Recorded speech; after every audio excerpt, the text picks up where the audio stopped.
Fundamental right में आज हमारा पहला सवाल है, अपराधों के दोष सिद्धि के संबंध में संरक्षण। कॉन्स्टिट्यूशन के आर्टिकल 20 के तहत देखना है कौन सा कथन सत्य है। पहला कह रहा है, किसी भी व्यक्ति को एक ही अपराध के लिए एक बार से ज़्यादा सज़ा नहीं मिलेगी। ये सही है। अगर एक अपराध करे हो तो एक ही सज़ा दी जाएगी। अगर एक से अधिक अपराध करते हो तो उसी हिसाब से एक से अधिक सज़ा भी मिल सकती है। कोई भी कानून लेकिन एक ही अपराध के लिए एक से अधिक सज़ा नहीं दी जाएगी। कोई भी कानून किसी भी कार्य को पिछली तारीख से अपराध घोषित नहीं कर सकेगा। ये भी सही है। और किसी भी व्यक्ति को अपने ही विरुद्ध गवाही देने के लिए बाध्य नहीं किया जा सकता। ये भी सही है। यहाँ एक शब्द पिछली तारीख, इसका मतलब ये है कि अगर कोई नया कानून आता है तो इसके विशेष तारीख के पहले जितने भी क्राइम किए जा चुके हैं और उस स्पेशल क्राइम के लिए जो कानून लाए जाते हैं वो आने वाले क्राइम के लिए सज़ा दी जाएगी, न कि पिछले जो क्राइम हो चुके हैं उनके लिए सज़ा दी जाएगी। अगला क्वेश्चन है, निवारक निरोध कानून के संदर्भ में। यह अनुच्छेद 22 के तहत आता है। पहला कह रहा है, प्रत्यक्ष रूप से निवारक निरोध कानून सरकार के हाथ में असामाजिक तत्वों और राष्ट्रविरोधी तत्वों से निपटने का एक हथियार है। सही है। इसमें कभी कभी किसी व्यक्ति को आशंका के आधार पे गिरफ्तार किया जा सकता है और इस आधार पर कि वह कोई गैर कानूनी कार्य करने वाला है, फिर उसे वर्णित प्रक्रिया के बिना कुछ ही समय के लिए जेल भेजा जा सकता है। यह भी सही है। निवारक निरोध कानून का अभी वर्तमान में जब जम्मू कश्मीर से 370 हटाया था उसके तहत वहाँ जो अराजक तत्व थे, अलगाववादी लोग थे, उनको डिटेन किया गया था। अनुच्छेद 22 कुछ दशाओं में गिरफ्तार और निरोध से संरक्षण प्रदान करता है, लेकिन निरोध विरोधी विधि के तहत किसी व्यक्ति को गिरफ्तार किया भी जा सकता है। इसमें असामाजिक और राष्ट्र विरोधी तत्वों से निपटने का एक हथियार सरकार को देता है, लेकिन कभी कभी इसका मिसयूज भी किया जाता है। निवारक निरोध विधि या जिसे नज़रबंदी कहते हैं के तहत कभी कभी किसी व्यक्ति को आशंका के आधार पर भी गिरफ्तार कर लिया जाता है।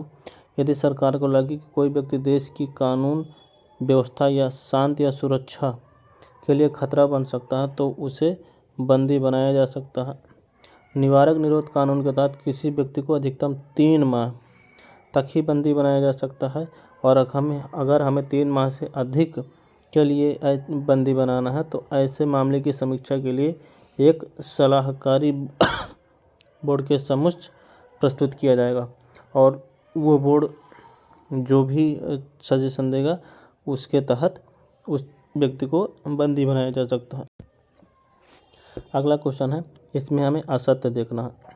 पहला कह रहा है, लोक व्यवस्था, नैतिकता और स्वास्थ्य के आधार पर सरकार धार्मिक स्वतंत्रता पर प्रतिबंध लगा सकती है। यह सही है।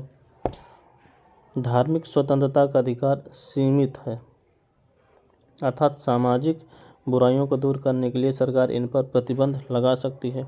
ये भी सही है। हमसे असत्य गलत पूछा तो न तो ए गलत है और ना ही दूसरा गलत है, आंसर डी होगा।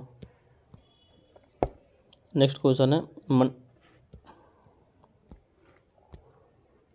अगला क्वेश्चन मंडल कमीशन से संबंधित है। इसमें हमें असत्य को देखना कौन सा गलत है।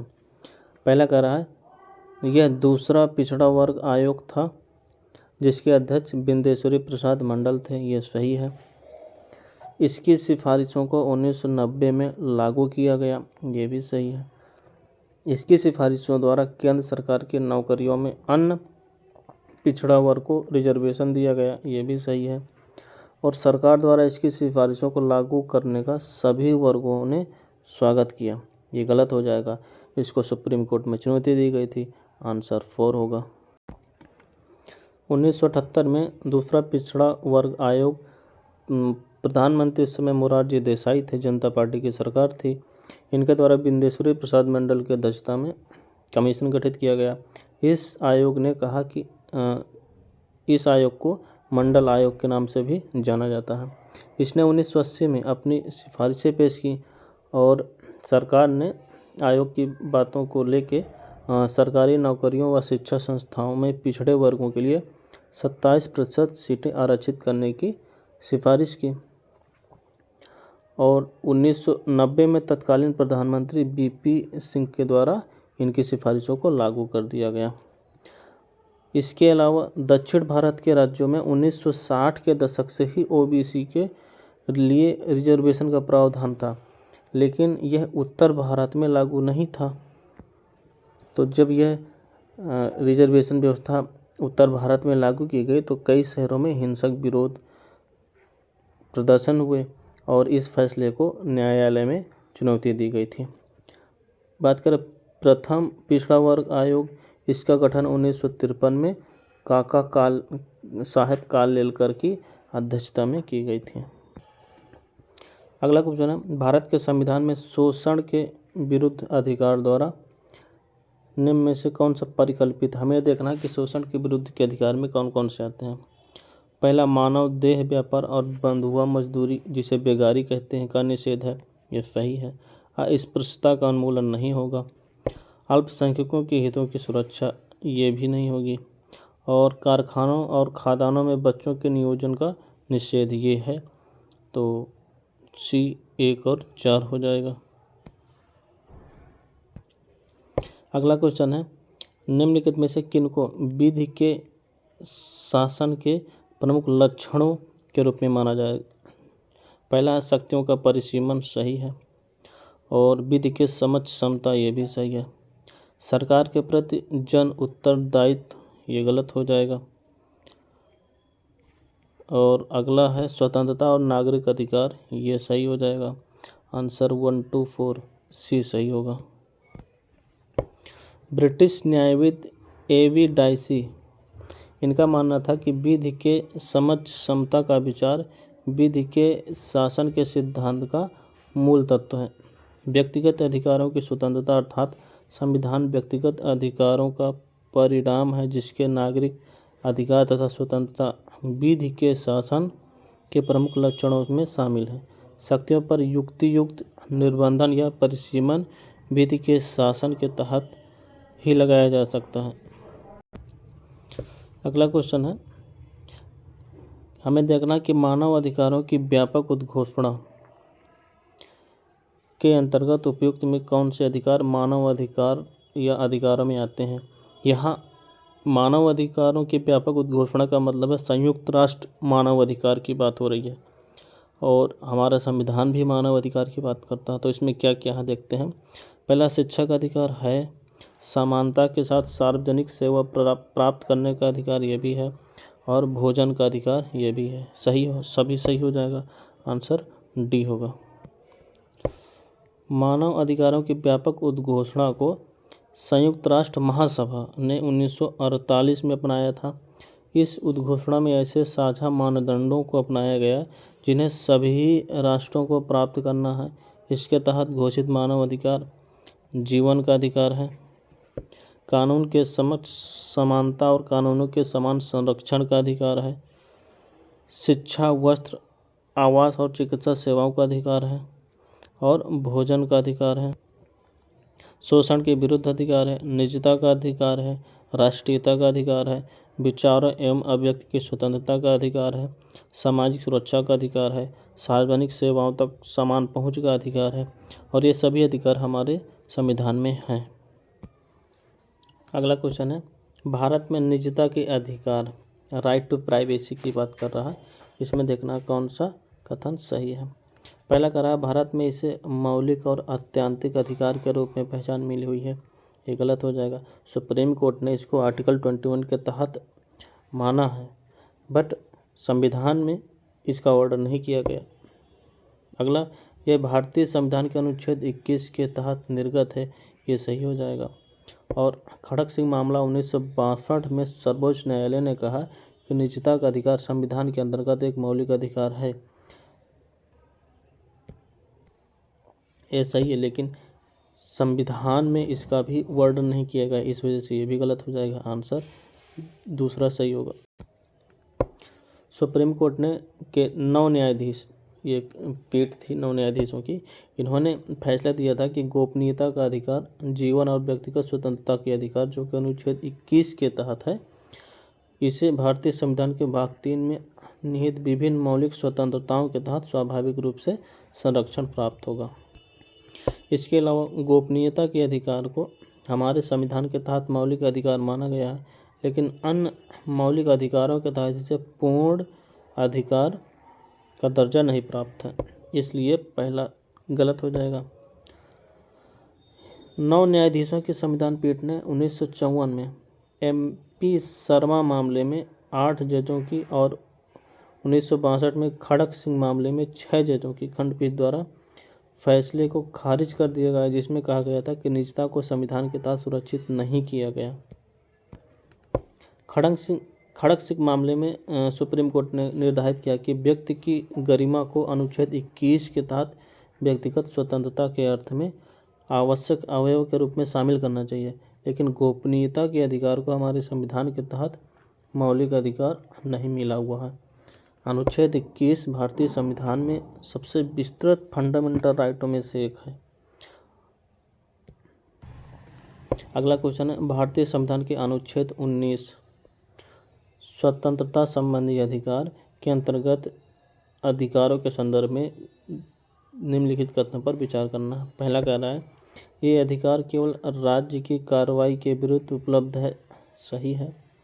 और दूसरा कह रहा है, ये अधिकार भारत के नागरिकों के साथ विदेशियों को भी प्राप्त है, ये गलत हो जाएगा, सिर्फ भारत के नागरिकों को प्राप्त है, आंसर ए होगा। तो आर्टिकल 19 के तहत भाषण और अभिव्यक्ति की स्वतंत्रता है, शांतिपूर्वक बिना हथियार के एकत्रित होने और सभा करने का भी अधिकार है, संगठन या संघ या फिर समिति बनाने की स्वतंत्रता है, भारत के राज्य क्षेत्र में, जहाँ राज्य संघ की बात नहीं की गई है, राज्य क्षेत्र की बात की गई है, कहीं भी आने जाने की स्वतंत्रता होगी, भारत के किसी भी भाग में बसने और निवास करने की स्वतंत्रता होगी, कोई भी पेशा अपनाने की स्वतंत्रता होगी, और ये सभी केवल राज्य की कार्रवाई के विरुद्ध प्राप्त है, न कि व्यक्तिगत रूप से। अगला क्वेश्चन है, निम्न में कौन सा मौलिक अधिकार है? हमें फंडामेंटल राइट देखना है कौन कौन से हैं। चुनाव करने का अधिकार है, मतदान का भी अधिकार है, शराब का व्यापार करने का अधिकार नहीं है, ख्याति प्राप्त करने का भी अधिकार है। आंसर 1 2 4 डी सही हो जाएगा। अगला क्वेश्चन है, निरोध एवं गिरफ्तारी से संरक्षण के मौलिक अधिकार के संदर्भ में देखना है कौन सा कथन सही है। पहला कह रहा है, गिरफ्तार किए गए और हिरासत में लिए गए किसी भी व्यक्ति को 24 घंटे के भीतर निकटतम मजिस्ट्रेट के समक्ष प्रस्तुत किया जाएगा, सही है। दूसरा कह रहा है, गिरफ्तार व्यक्ति को गिरफ्तार के आधार के बारे में सूचित किया जाएगा कि उसको किस आधार पर गिरफ्तार किया जा रहा, ये भी सही है। लेकिन एक चीज़ यहाँ देखना है, कभी कभी टाइम 24 घंटे से अधिक भी लगता है, तो यहाँ जो है यात्रा वाला घंटा इंक्लूड नहीं किया जाता। अनुच्छेद 22 कुछ मामलों में गिरफ्तार और हिरासत के खिलाफ संरक्षण प्रदान करता है। अनुच्छेद 22 उस व्यक्ति को निम्नलिखित अधिकार प्रदान करता है जिसे सामान्य कानून, यहाँ सामान्य कानून की बात की जा रही है, गिरफ्तार किया जाता है या नज़रबंद किया जाता है। जिस आधार पर उसे गिरफ्तार किया गया है उसके बारे में उसे जानकारी देना है, लेकिन उसको जानकारी पाने का अधिकार है। दूसरा, वकील अथवा अधिवक्ता से परामर्श करने और अपने बचाव का भी अधिकार है। यात्रा के समय को छोड़कर 24 घंटे के भीतर मजिस्ट्रेट के सामने पेश होने का भी अधिकार है, और यदि मजिस्ट्रेट हिरासत की अवधि को बढ़ाता नहीं है तो 24 घंटे के बाद उसे रिहा भी होने का अधिकार है। नेक्स्ट क्वेश्चन है, बच्चों के लिए निःशुल्क और अनिवार्य शिक्षा, free and compulsory education, RTE अधिनियम 2009 के तहत निम्नलिखित में कौन सा कथन सही है, देखना है। पहला कह रहा है, RTE अधिनियम 0 से 6 आयु वर्ग के सभी बच्चों को प्राथमिक शिक्षा का अधिकार प्रदान करता है, गलत हो जाएगा। यहाँ 6 से 14 वर्ष के बच्चों की बात की गई, न कि 0 से 6। नेक्स्ट, आरटीआई अधिनियम में अभी तक प्रवेश न लिए हुए बच्चों को उसकी आयु के अनुसार कक्षा में प्रवेश के लिए भी प्रावधान किया गया है। ये सही हो जाएगा। तो शिक्षा के अधिकार में क्या है, बच्चे को नज़दीकी विद्यालय में प्राथमिक शिक्षा पूरी होने तक बच्चों को निःशुल्क और अनिवार्य शिक्षा प्राप्त करने का अधिकार होगा। यह सरकार को अनिवार्य शिक्षा अर्थात 6 से 14 वर्ष तक के प्रत्येक बच्चे को निःशुल्क प्राथमिक शिक्षा प्रदान करना और अनिवार्य प्रवेश, उपस्थित एवं प्राथमिक शिक्षा पूरी करने के उत्तरदायित्व को स्पष्ट करता है। साथ ही बच्चे के आयु के आधार पर वर्ग क्लास में प्रवेश करने का भी प्रावधान है। मतलब कि अगर बच्चा 5 साल का है तो उसे क्लास फर्स्ट में प्रवेश दे दिया जाएगा। साथ ही यह छात्र शिक्षक अनुपात यानी पीटीआर रेशियो, इमारतों और बुनियादी ढांचे, स्कूल के कार्य दिवसों, शिक्षा कार्य समय से संबंधित मानदंड और मानकों को भी स्थापित करता है। यह उचित रूप से प्रशिक्षित शिक्षकों अर्थात अपेक्षित प्रवेश और शैक्षणिक योग्यता वाले शिक्षकों की अपॉइंट करने की बात करता है। इसमें कुछ प्रतिबंधित किया गया है, जैसे टीचर शारीरिक दंड और मानसिक उत्पीड़न नहीं कर सकता बच्चे का। बच्चों के प्रवेश के लिए जांच प्रक्रिया नहीं होगी, प्रति व्यक्ति शुल्क नहीं लिया जाएगा और शिक्षा द्वारा व्यक्तिगत शिक्षण नहीं दिया जाएगा, कोचिंग वगैरह ट्यूशन जो टीचर देते रहते हैं, और मान्यता के बिना विद्यालयों के संचालन भी नहीं किया जा सकेगा। अगला क्वेश्चन है अनुच्छेद 18। अनुच्छेद 18 उपाधियों का अंत करता है। इसके संदर्भ में देखना है कौन सा सही है। यह केवल भारत के नागरिकों को राष्ट्रपति की सहमति के बिना राज्य के अधीन लाभ के पद को धारण करते हुए किसी विदेशी राज्य से उपाधि स्वीकार करने से प्रतिबंधित करता है। ये आधा सही है, लेकिन यहाँ अगर कोई विदेशी नागरिक है और भारत के किसी लाभ के पद पर बैठा है तो उसको भी विदेशी राज्य से उपाधि प्राप्त करने की अनुमति नहीं है जब तक कि राष्ट्रपति सहमति नहीं दे देता। इस वजह से ये गलत हो जाएगा। अगला है, ये राज्य द्वारा वंशानुगत पद को छोड़कर कोई भी उपाधि प्रदान किए जाने पर रोक लगाती है। ये भी गलत हो जाएगा। वंशानुगत पद को रोकने के लिए उपाधियों का अंत किया गया है। नहीं, पहले लोग राय बहादुर, राजा महाराजा अपने नामों के आगे लगाते थे, इसको समाप्त किया गया। दूसरा चीज़ यहाँ कहा गया कि आप एजुकेशन और जो संसद अवार्ड देती है उनको वो उपाधियाँ आप रख सकते हो, तो दोनों गलत हो जाएंगे। अनुच्छेद 18 उपाधियों का अंत और उन्हें निषिद्ध करता है। यह निश्चित करता है कि राज्य सेना या विद्या संबंधित सम्मान के अतिरिक्त कोई उपाधि प्रदान नहीं करेगा, चाहे वह नागरिक हो या फिर विदेशी। इसके अलावा वंशानुगत जैसे महाराजा, राज बहादुर, राय बहादुर, राय साहब, दीवान बहादुर आदि भी प्रतिबंधित है। इसके अलावा लोग जो अपनी गाड़ियों पे अपने जाति सूचक शब्द का प्रयोग करते हैं वो भी आर्टिकल 18 के तहत प्रतिबंधित है। राज्य के अधीन लाभ या विश्वास का पद धारण करने वाला कोई भी व्यक्ति किसी विदेशी राज्य से या उसके अधीन किसी रूप में कोई भी भेंट, उपलब्धि या पद राष्ट्रपति की सहमति के बिना स्वीकार नहीं करेगा।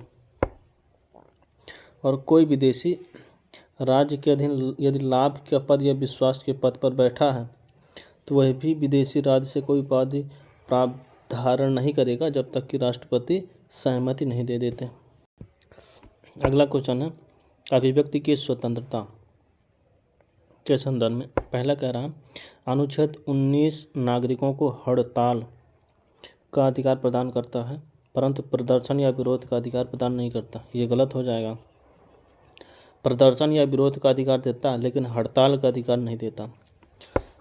दूसरा, अभिव्यक्ति की स्वतंत्रता नागरिक को न केवल अपने स्वयं के विचार व्यक्त करने के लिए बल्कि दूसरों के विचारों को भी व्यक्त करने की शक्ति प्रदान करता है। यह सही हो जाएगा, जैसे कि मीडिया कर रही है। यह एक राजनीतिक दल या संगठन द्वारा आयोजित बंद के विरुद्ध अधिकार प्रदान करता है। यह भी सही है। तो 2 और 3 सही हो जाएगा।